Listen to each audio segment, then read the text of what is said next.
আসসালামু আলাইকুম দর্শক, প্রিয় দর্শক, মকবুল হোসেন ফেসবুক প্রোফাইল এবং ইউটিউব চ্যানেলে আজকের যে বিষয় বা যে কৃষি পণ্যের বাজার দর নিয়ে আলোচনা করব সেটি হলো ধান। প্রিয় দর্শক, একদিন আগের ধানের বাজারের কথা যদি আপনি চিন্তা করেন, সেখানে কিন্তু আমরা দেখেছি যে 1500 টাকা, 29, 28 ধানগুলো কিন্তু 1500+ বিক্রি হচ্ছিল। কিন্তু হঠাৎ কি এমন ঘটে গেল যে তার একদিনের ব্যবধানে ধানের দাম আবার 1400, এবং যেসব অঞ্চলে 1400 ছিল সেসব অঞ্চলে 1400 টাকার নিচে নেমে এসেছে।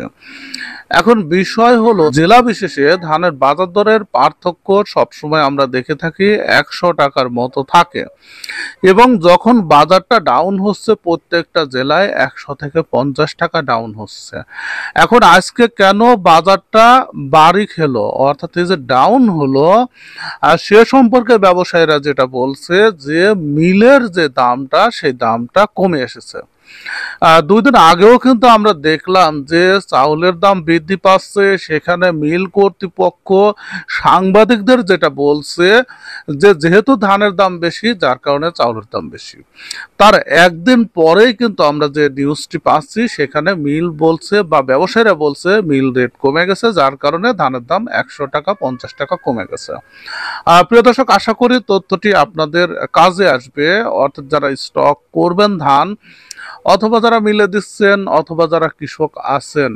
অর্থাৎ বর্তমানে ধানের বাজার দর কোনো কোনো জেলাগুলোতে 29 বা 28, মিনিকেট ধানের বাজারটা একটু বেশি, অর্থাৎ 1500+, 1520 থেকে 50 টাকার মধ্যে, বিশেষ করে রড মিনিকেট।